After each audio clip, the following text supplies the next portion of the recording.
And we're live. Welcome back, Yogapreneurs, to the weekly roundup. It's tax season, and it's get students attached to your business for eternity season. So we got a lot of good stuff today. I'm going to spin over to Vicky to get us kicked off here. Stick through to the end. Some big announcements and some really cool subject matter today. But Vicky, take it away.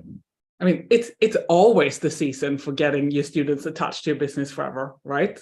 But hopefully right now in the first quarter, you've got even more people that have just started their yoga journey. So how do we get them to stick around long term? One thing that you can do is to have emails that we send out to people with things of value.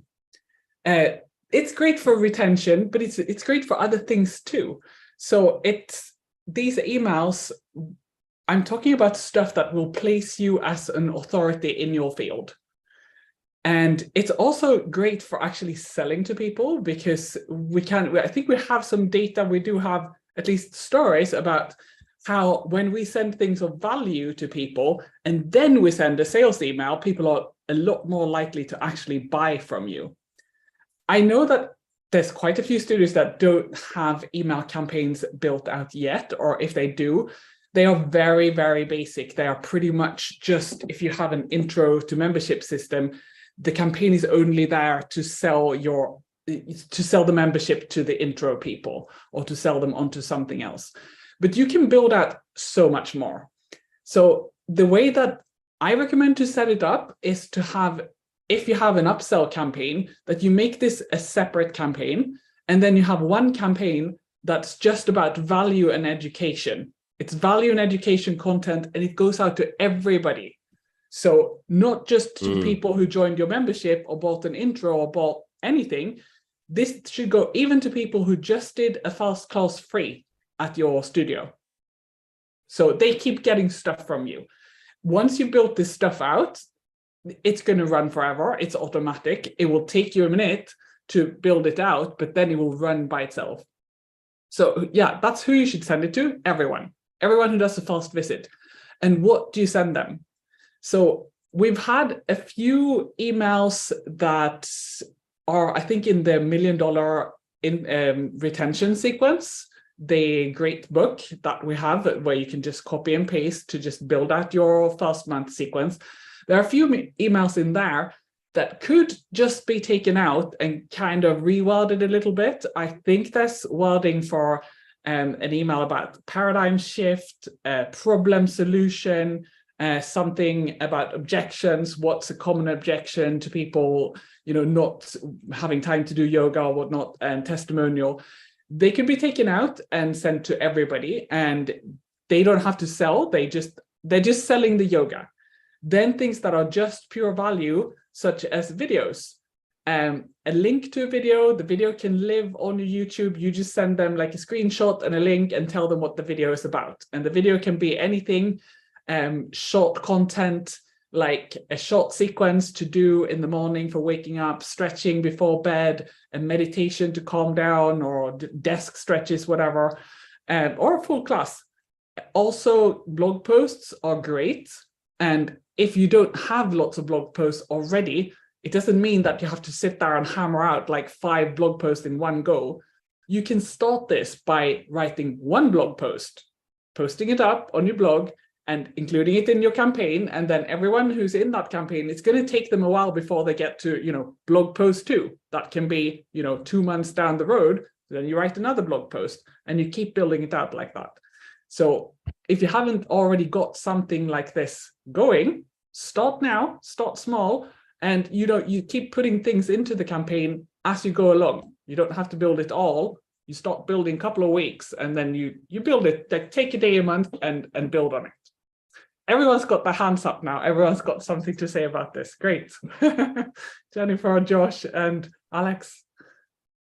All right, I'll start. I love this. I love the value emails, because we want to not be another pain in the ass email in people's email inboxes, right? Like, we're all going through that. That's the first thing I do in the morning, and see how many emails I can erase in my email box.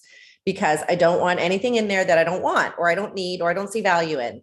So if we can find value, I think it's so great. And personalized value, I think, is also a great way to go. I think everything Vicky said, totally agree with. As a current studio owner, the same as Vicky, like those are things that are important to me. The second one that I really have had a lot of success with recently, well, actually, probably the past 8 months, is when we bring in new students, we find out in our intake form and our conversations with them, their main reason for visiting. So we have 5 main reasons for people visiting. And then we use MindBody. So we attach a client index to each one of those people. And then once a month, an email goes out to those people, like say it's to build strength. So the build strength people specifically once a month get an email with a tip or a trick or a way that they can build strength. So we're speaking directly to their pain point and not a generalized pain point. So I think thinking about ways to build value, like very specifically targeted, it seems like a lot, but once you get them built out, you can, and they don't need to be long, right? They're either, so for one of ours is like to sleep better. So here are 3 poses that you can do before you go to bed. Here is, a link to a podcast of someone that I just listened to that talked about how to sleep better. They're fairly simple, quick emails, but people say, oh gosh, yeah, she's talking to me. How did she remember that I want to sleep better, or I want to get stronger? So I think adding another layer on top of that, they're very, it takes some time, but I guarantee if you put a 2-hour time block in your schedule, you could get those built out for 6 months or a year. All right, Carol. Ah, I didn't expect you to call me next. I love this. I thought of something else that we used to do. It was really, really simple. We do every quarter just a relationship email. And it could be simple as saying, you know what, we love you more than ice cream. And you would not believe how many responses we would get just off of that. Like, it had nothing to do with yoga. It wasn't like to sell them anything. It was just like a warm and fuzzy that people really felt like came directly from us. Like we were writing it to them. And not like on an individual basis, not just a blast, even though it was a blasted email. But yeah, just something like super cute like that. It's like, we think you're really cool, love note kind of thing. And we would get lots of responses from that. And it was just a really nice touch point. Who else? Oh, Josh, come on. Hand raised. Yeah, the 2 things that are coming up for me is, one, this is making me think a lot about, and I think to both Vicky and Jennifer's point, you having a campaign that's targeting a specific individual with correct information based on who they are, what they want, where they are in their sort of journey with you. And then additional to that, there's also, for the last like maybe 2 or 3 years, we've been saying like it's the renaissance of the newsletter. Like suddenly newsletters have a value point again, and people are signing up for newsletters. But the specific detail is what's in the newsletter. So a newsletter isn't just the news of what's going on, because nobody gives a shit about that. That's why they died in the first place. A newsletter is the way to send value to your entire list at a regular cadence, and for that value to be the hook for them to then view the other things you might mention in the newsletter. By the way, like link out to check this thing out, or do that, or here's this thing there. So it can help people filter towards the other information that you want to put in front of them. But the value is the key point, that I'm only going to open that up if the reason I'm opening that up is that it's valuable. So then the second thought is, what's actually valuable? And the value equation that you could think of would be the dream outcome that someone wants. That goes to Jennifer's point. Like, what are they trying to achieve? Speed, how fast can something happen? Likelihood of success, how likely am I going to succeed doing the thing or consuming the thing? And then cost being effort, not the actual price. So that equation, it's like, if you can have a really strong dream outcome with a high likelihood of success that happens really quickly, that costs me little effort to use and take, then it's very high value. Usually we apply that formula concept to bigger things, the whole business, the product, whatever else. But even down to the minutia of a single email, we kind of have to look at it that way. if I send this email and it hits Vicky's inbox, how valuable is it from Vicky's perspective? Not the information that I think is valuable. And then we have to filter it through this concept of like, how does this relate to a dream outcome that Vicky might have? How is this like help? Like, is the likelihood of them succeeding at consuming the information in this email high? And is it going to be something that, you know, is interesting so that they're going to actually want to consume all of it? Is the speed, is this going to help them, you know, get the informational point that I'm making, the value point that I'm making? Is it going to happen fast for them? And the cost, the effort, is it easy for me to consume the information? That's the idea of like an email. That's what Vicky is saying. Video on how to do deep breathing, bullet point, bullet point, bullet points, screenshot, link. That's it. That's the whole email. So I can open and consume that. And when I'm ready, click through to go do the other thing. So it's a higher value email than if you made a big, huge write-up in the email, in theory. So it's just an interesting thought. And the extended detail of this, if we were to sum all of that up, is especially content and content marketing, because this is part of it. We have to start to be aware of entertainment value. That part of success, part of value is also, is it interesting? Entertainment is a word we overinflate the necessity of how much production has to go into it. It needs to feel authentic, a little bit raw, real, but it needs to be interesting. So even your email, if you send me an email and it's fucking dry and just drones on and just tells me something, even if the information in it is theoretically good, I just won't care. And the problem with that is that then when you send your next email, I'm not going to open it. So when we're talking about value and that value filter, extended thought, once you've written it, read it out loud to yourself and be like, is this interesting for me to read? It doesn't mean you have to be a professional comedian or anything crazy, but what can it just be a little more real, down to earth, engaging, like when you're talking to somebody, you know? There's my 2 cents on it.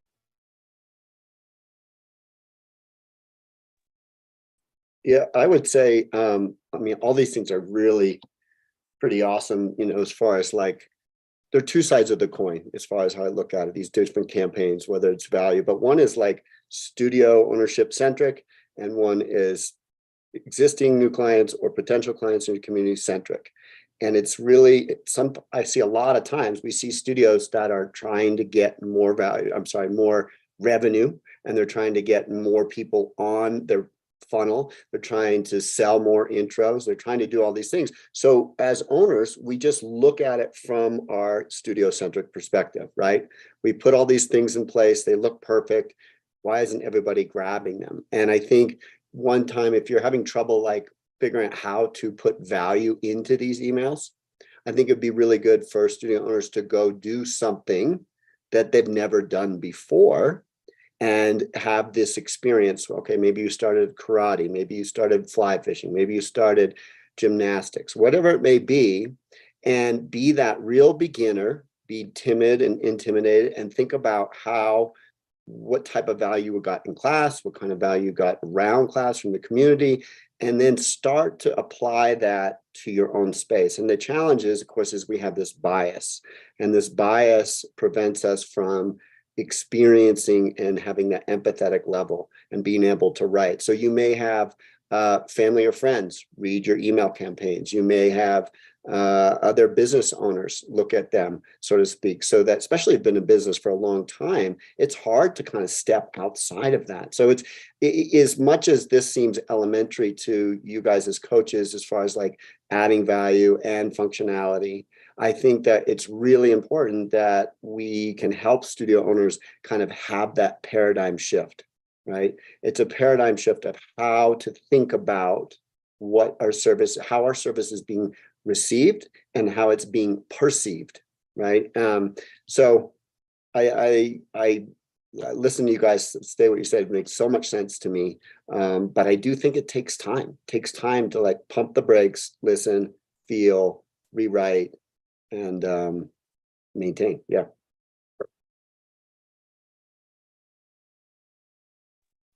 And I just wanted to throw in a lot of times for these general value add types of emails, I like to think of them, I find it helpful to think of them as like social media posts, maybe kind of like Instagram. So thinking about if you're going to follow somebody on Instagram, what is that content going to be that you are going to be anxious to see their next post, to learn more about? And so if you can think of it like in that aspect, then that helps you keep it more entertaining. It helps you keep it short. It helps you keep it easy and fast.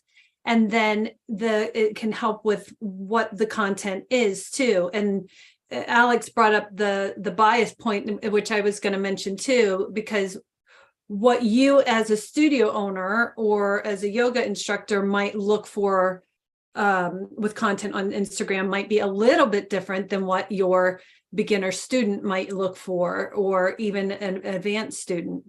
And so I'm always a big fan of like focus groups. Alex mentioned having other people read the content, but even having a focus group of your instructors. So this could be a topic that is addressed like at a staff meeting, brainstorming at a staff meeting, and even focus groups with some of your clients, whether they be longtime seasoned clients or even newer clients that are new to yoga, talking to them, what do you want to learn more about? What would you find interesting on an Instagram post and things like that, to get more of a feel of what that content should be. What do people want to see? What do people want to learn about? There's two kind of objections that always come up in this discussion with studio owners, whether or not to put effort into email campaigns. And one of them is, but people unsubscribe and they don't open, or they don't read them. So I don't know, like, I don't really know the answer to people unsubscribe. Like, yes, they do, but some don't. But people don't open. The headline is very important. You gotta, like, that's going to be a hook. That's going to be something that's kind of jolts people a little bit and makes them want to read and see what this is about. But Josh has the answer to unsubscribe. Yeah. Jennifer, I both were like, but wait. I have two things. I think we always hear about how important the subject is, but there's always this icky, like, ooh, is it ick? Is it like, because I don't like, oh, you better open this. You're never going to believe number 5. Like, shut up. Like, those things just annoy me personally. They just feel gross. There's been this trend to go back that I've seen that it's like, if you send out a newsletter every Sunday, let's say, because you're adding value and you have an update for the week and people are excited to open up your email, it just could be, the Twist Yoga's Sunday update and the date or something like that. Like, because people, it depends. If people are trained to open it and they're excited to open it, they're not going to care about the subject. They're going to know it comes every Sunday and there's going to be something in there of added value. There's a studio locally here that has all of their salesy stuff at the front. It's written very fun and in their tone, which we've talked about tone before. The tone that you write in should be the tone of your studio. It would feel really weird if all of a sudden our tone is very light and like friendly. If I sent out an email that had a different tone that was like serious or like half in Sanskrit or something, would feel awkward to my people. But at the end of this other studio, they have like Portland happenings and they have a link of like 5 cool things that are going on in Portland. And I'm not cool anymore. So I open up their email so I can find out about the cool things that are happening in Portland at the bottom. I don't even go to this studio. So, I think that there's like the headline is just one of those like charged things, or the subject line is definitely charged. So, and then number 2, real quick, whenever we send out a newsletter, I always include a link to it or like a lot of promo about it on social media. So people that may have unsubscribed, I say, hey, we sent out something, exciting or a sale or important information about something coming up or whatever. If you didn't get it, send us a DM and we'll make sure that you're subscribed to email. Josh? Yeah, promote it after the fact. I like that a lot. I agree. The subject line really does matter. On the other hand, if the subject line is just clickbait and it just gets the open, but then I don't consume the information, then the next time you send one, I won't pay attention to it. So you do still have to back it up, basically. The couple of things, the first thing I would say is we have to be really aware as an entrepreneur, and everyone does this at one point or another, and it's difficult to totally break out of it. But you have to be really aware of the type of logic that you're using, and if it's fear-based logic versus service-based logic, not fear versus love. So service-based is like, I'm going to write this email and it's a value email we're talking about. And the person who does open it and does consume it, even if that's just one person, is going to get something awesome from this because that's what my business is. And that engagement will lead to them being an evangelist and bringing in 5 more people eventually. Versus, but people unsubscribe from email, so maybe I just shouldn't even bother doing any email marketing. Well, guess what'll happen? They'll keep unsubscribing. Like, you're just going to get more unsubs moving forward, because when you ever send an email out, there's no reason for them to respect it as a communication line. The other thing is, if you post on social media, etc. See you, Vicky, and I got to jump to class. If you post on social media, for example, even if you have a large social media following, it is a very small percentage of people who are actually consuming your information. So you could make the same debate with any social media channel. Oh, well, I don't have that many people who are like subscribed or following me, and only a small percentage of them even see it anyways because of the algorithm, and it doesn't get served up to new people as much. So it's probably not even worth it to post on social media. And so the point is, if you keep going down that sort of logical thought process, where you arrive at is, I should probably do nothing at all in my business to market and promote and build evangelism and add value to people. And I'm just going to teach yoga classes. And honestly, that sounds extreme the way I'm saying it, but there are a lot of studio owners we run into that have found themselves in that exact place. They're so burnt out from all this stuff. But part of it, it's not the only part, it's not like a fault of theirs, it's not talking any shit, but it's like part of it is looking at it with that type of logic. Oh, well, people don't care because they unsub anyways. Or my people aren't on social media. We hear that sometimes. Or when I posted stuff, it didn't result in a landslide of people coming in the doors. So I'm just not going to do anything at all. That's fine if your intention is not to add more value, not to build evangelism, and not to have your business grow. But if you want those things to happen, then we've got to sort of flip that paradigm, flip that script a little bit. And here's the ending thought, and then I'll spin it to you, Alex, on that one. The question, and we posted this in one of the roundups a few weeks back or something too. The question to ask yourself around this type of thing would be, if you were sending this content out and only one person was going to receive it, you're just sending the email. I'm just sending the email to Teresa only. And the entire growth of my email newsletter or my value campaign and the growth of the business and the knowledge about me must only come from Teresa. There's no other thing that's going to happen. And the fact that she's going to come back in and take my yoga class tomorrow, she's my only student. So like, this has to convince her to want to do that. And her purchasing the membership, it's the only membership I'm going to sell this week. If we look at it that way, then what would I write? And like, how good would that email need to be, or what would have to be in there? So it's like, filter it through down to that individual person and just what's actually valuable. Because if you do that, I think then you don't get unsubscribes anymore. So it's not about getting the unsub people back. Jennifer that's a great technique for that. And there's more, but it's also like every new person that comes in, hopefully they don't unsubscribe, because right from the get, they start to realize, oh, there's a lot of value in me actually receiving these things. Yeah, I mean, I think Go ahead, Alex. I think that speaks volumes to a couple different things. Like, a lot of times as studio owners, we all learn through story, right, and experience. And so if you, the studio owner, is the one doing these ads, writing all the emails, and you see no response, or you see no engagement, you see those unsubs over time. To your point, Josh, you meet these studio owners that's been at it for a long time, and essentially they just don't do that anymore.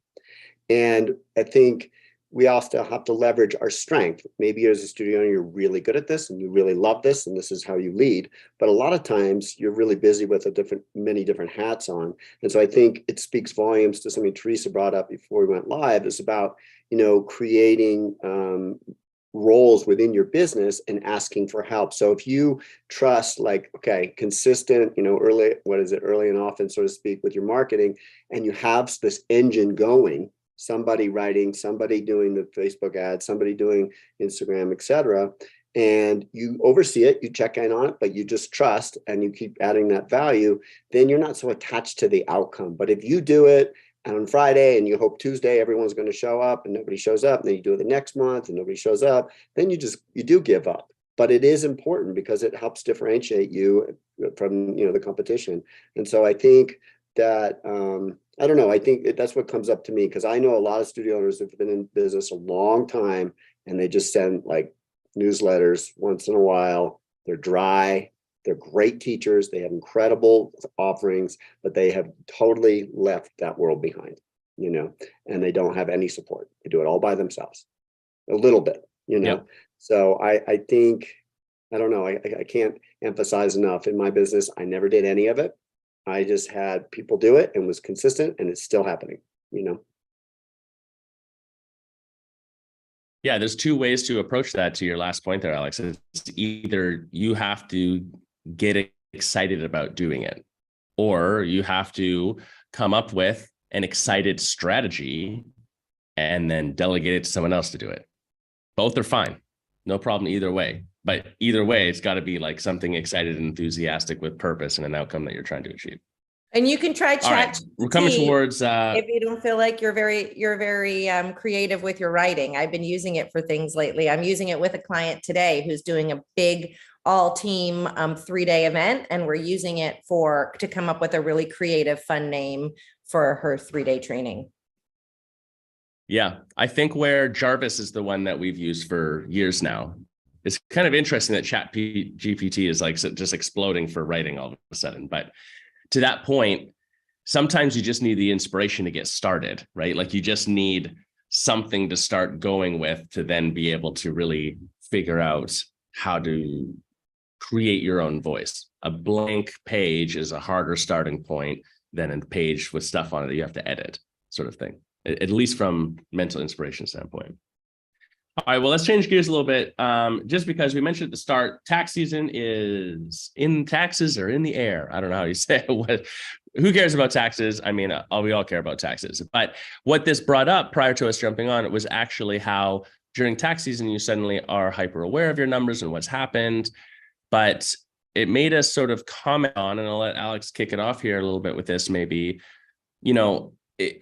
taxes are something that we're looking backwards. KPIs are something that we're looking backwards, but how do we look forwards? So it makes us consider, maybe there's some adjustments. You can talk with your tax consultant on things to do there, but it's actually more of a budgeting question and a financial allotment question, and being prepared for the year to come and having your finger on the pulse of the actual numbers of your business that often there's not enough emphasis put on. So maybe Alex, I'll let you give us some more flavor.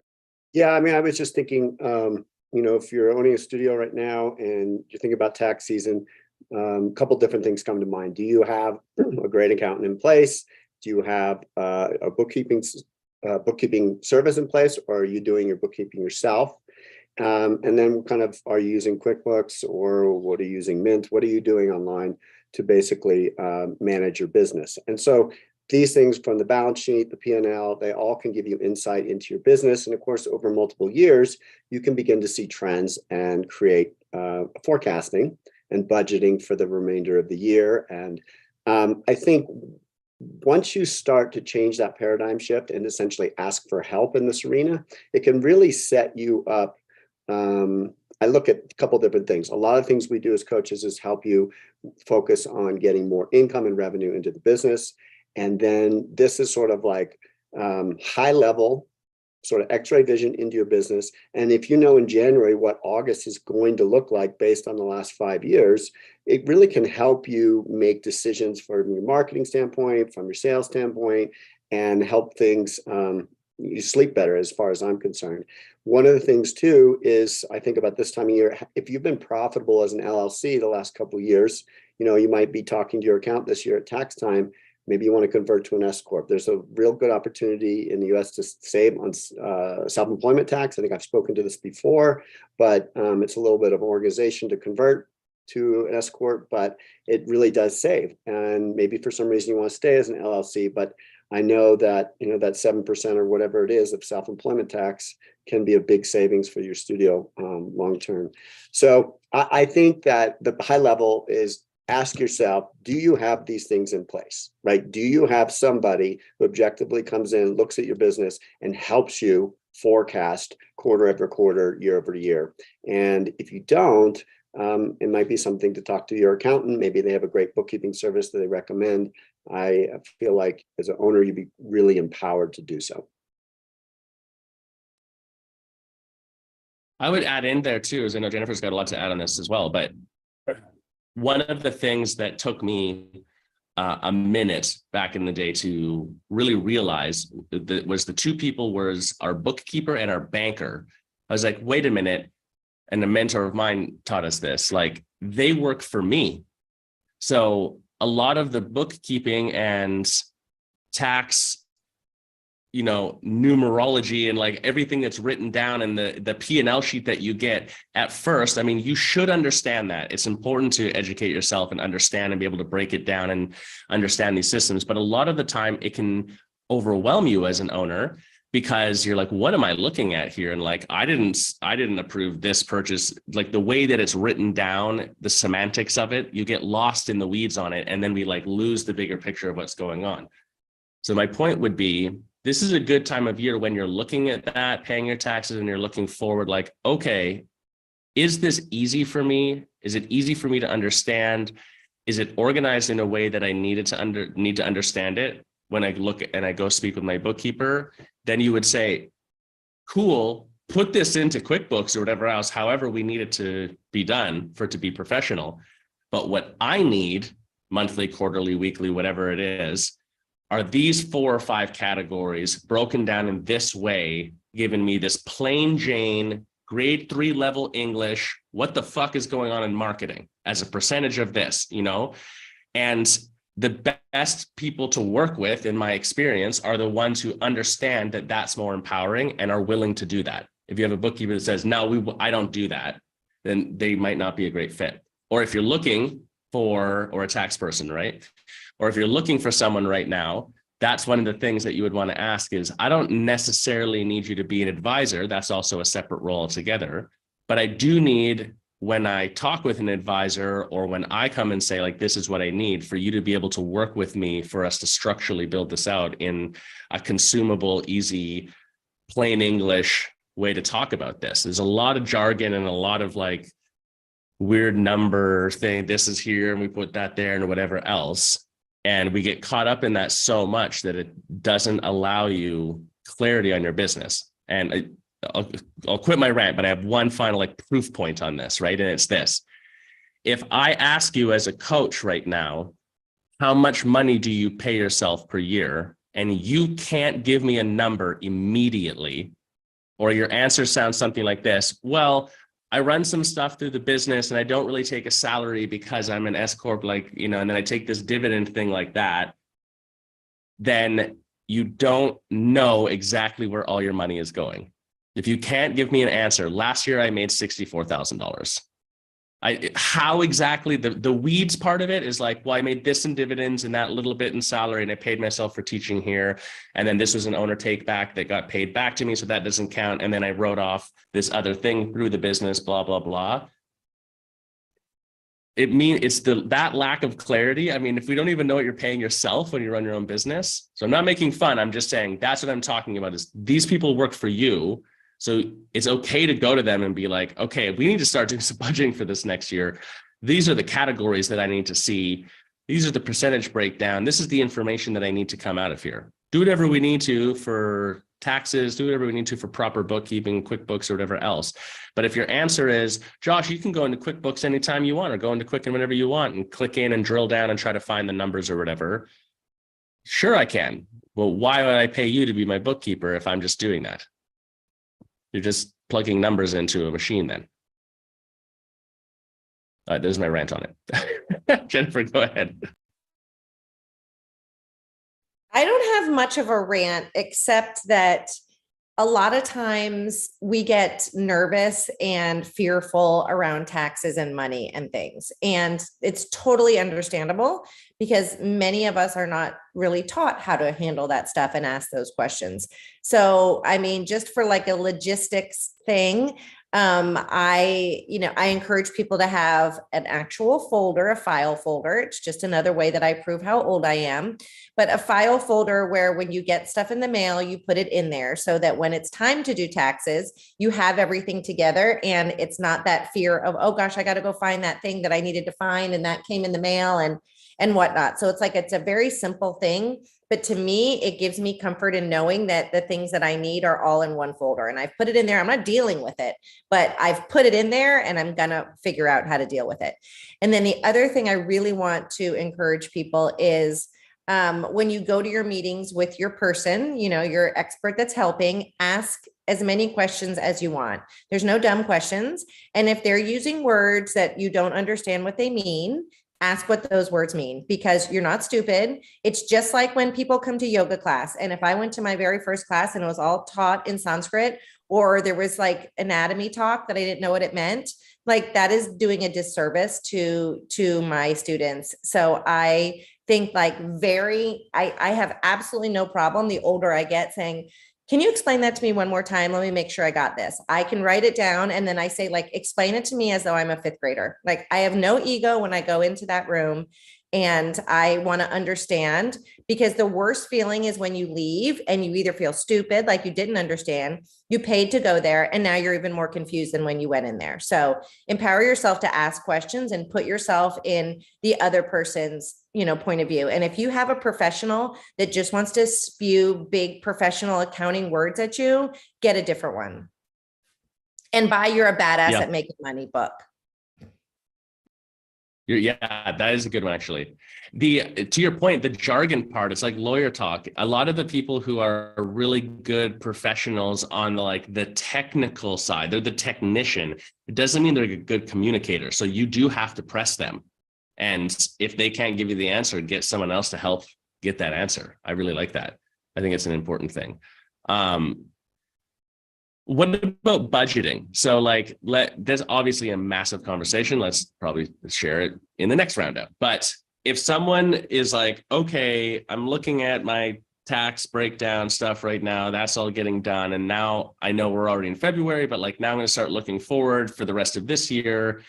If they don't have a budget in place, one of the comments that I've heard is people just saying I literally don't even know where to start with my budget. How do you actually practically sit down and be like, let's do a budget for the studio? What would your recommendation, anyone but Jennifer, be on just a basic starting point for budgeting? Well, hopefully you made a budget before you started your studio and your business plan.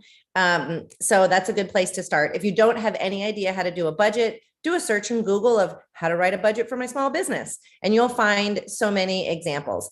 And the thing is, don't get overwhelmed by it. Really think about, you can use our Healthy Studio infographic just as an idea of the 10 or 8 or whatever are in there of the major things. I like to take the Healthy Studio infographic and print out my P&L and then try to look at my P&L and see how it fits into the infographic. Look at my P&L also and try to condense it a bit, because I think sometimes when people are first starting, they're like, oh, they make so many subcategories because you get excited, less is more for sure. So I think it's just look at what happened last year and then sit with yourself and kind of understand what's going forward. Am I going to bring on a new teacher? Is one of my goals with my coach to pay myself more? Am I getting at a studio manager? Am I going to run a teacher training or a retreat? Those all need their own budgets around those, but it's just forecasting. The actual word is imagining, looking at what your utilities are. I would add to those for sure, because we all know that those are going up. And I am, in my personal life and my business life and my coaching life, I am a very conservative budgeter. I would rather predict that things are going to cost more and then at the end get bonus money than live in a fantasy world. So make sure you check yourself when you're thinking about what the budget, but it doesn't have to be complicated. Like keep it, just to start, like keep it fairly simple. So, you know, like my lease at my studio goes up every 6 months. So for me, I know like on June 1st in my budget, like my rent has to go up a little bit. That's the quote of the day. I'm writing it into the comments or whatever below. What did we say? Forecasting. The real word is imagination, is imagining. But it's true. Like, I think that's where people get hung up, is there isn't a really concrete thing. It's imagining what's going on. And yeah, one drill that I found helpful with budgeting is, if you look at your historical, now if you're brand new and you're starting out, this is different, right? Then definitely just use a Healthy Studio infographic is a good starting point. But if you look at what's happened in the last year, and then you categorize things around, for example, the Healthy Studio infographic categories, more macro categories, and then break out what's happening as a percentage of total. So for me, I have to disassociate the money from it altogether and be like, what's the percentage breakdown? And look at what's happening there. And it gives me personally, it's been like a cleaner look at what's happening. Because then I'm saying like, well, we're only spending, I don't know, 4% on marketing. Like that's a really insignificant amount, and marketing is an important driver for the business. So I want that percentage of total be higher. We're paying 60% to our teaching staff. Like, shit, that's really way too high. And that's why I don't have room to hire someone else here. Like, that as a percentage has to come down. So it lets you sort of see where the lay of the land, so to speak, in your numbers business is not exactly where you want it to. As soon as the actual dollars and pennies are in there, then I feel like it distracts from that look.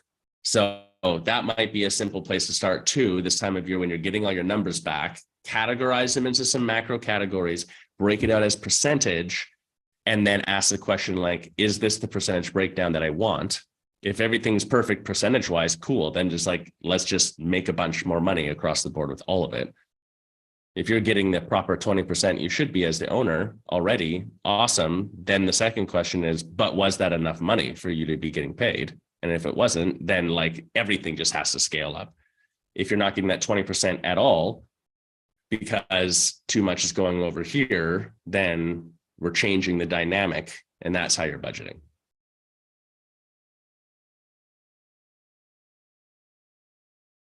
A lot of head nods. All right, we're coming to the end here.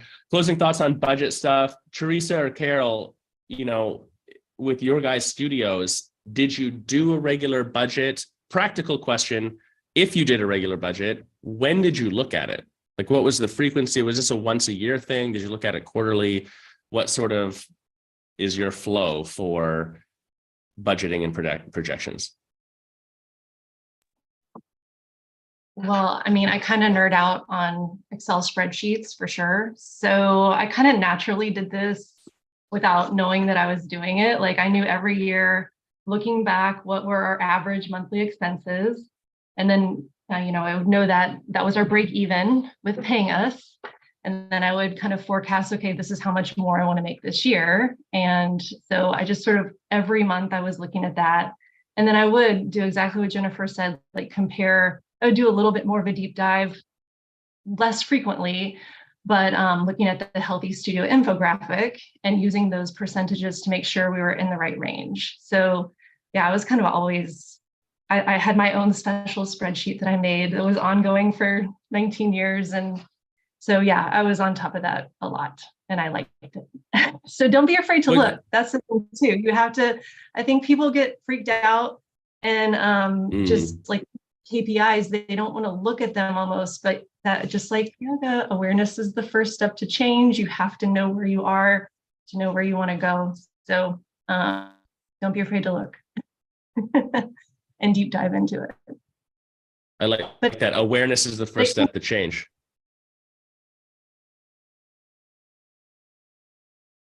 And I did the same thing. I looked at it monthly, really similar to what Carol just said, because I mean, I always wanted to know what was going on, and am I on target, or do I need to change something or adjust something? And I think looking at it monthly is one of the best ways to go, so that you can make adjustments all along the way. And I agree, this has come up a few times. Money and these numbers are scary, right? Because, oh my gosh, what do I do if I'm way off target? That's a scary thing, because then you have to fix it. But it's a rip the Band-Aid off kind of situation. You have to look. You just have to. And I would I think add that, too, there's, go ahead.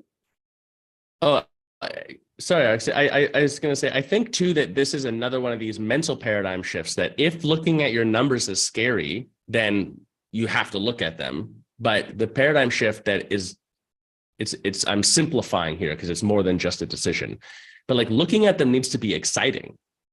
If you've got to start looking at it like, oh, this is the difficulty and I'm going to spend that on this. And there's some it's scary if it's here. If things start going really, really right, and there's like a lot of money coming in and it all works out, that's an exciting, positive thing. So it's making that sort of energetic shift as well. I'm looking at these because I want to be excited about this, because this is my plan of what I'm going to do in my business. And I'm going to enact on that plan and make this happen. And that's here. I get to zoom myself forward to a year from now and see how awesome it is.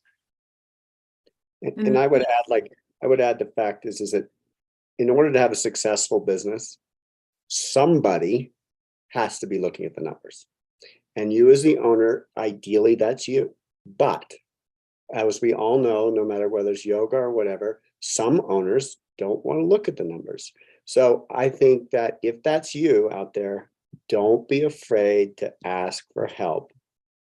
And then, you're, like you said, you're sort of interviewing a doctor. Like the doctor can answer your question, or the accountant or bookkeeper can answer your question in the way that you understand and build consistent rapport with. And they can touch in and they can explain to you where you're at in the way that you can hear and make decisions from. That will work, right? And I think, some people love numbers and they love to dive into it. But that isn't for every entrepreneur. And a lot of entrepreneurs actually don't really like to go down into the nitty gritty. They want to be out pivoting and recasting. So not doing anything is not a choice, right? You got to ask for help in this case.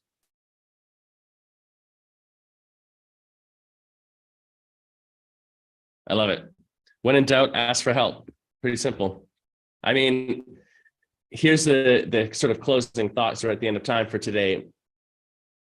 There's an interesting series of articles that I'm reading on Medium right now that a friend of mine, his friend, has written. But he started these companies, which are like these group pods that entrepreneurs join. Not exactly a mastermind, but not dissimilar. But they're like in-person pods. So these guys are like flying all over the world to meet somewhere for a weekend and work together / do something fun.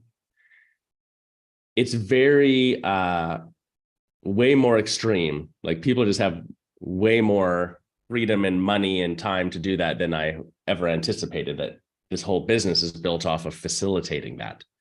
But the point is, and his major point that this makes me think of, Alex, is they don't work on each other's business. They don't do business together, but they all work on their own businesses with each other so that they just have a community of people to lean on, to ask questions to bounce the idea around, but most importantly, to ask for help.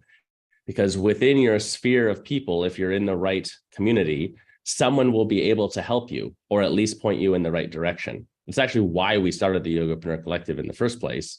And as extension, and even equally and more powerfully, the coaching program that we have, and all of you guys as coaches, because the last studio we had, there was no one locally to talk to. There was no one who understood the business we were in.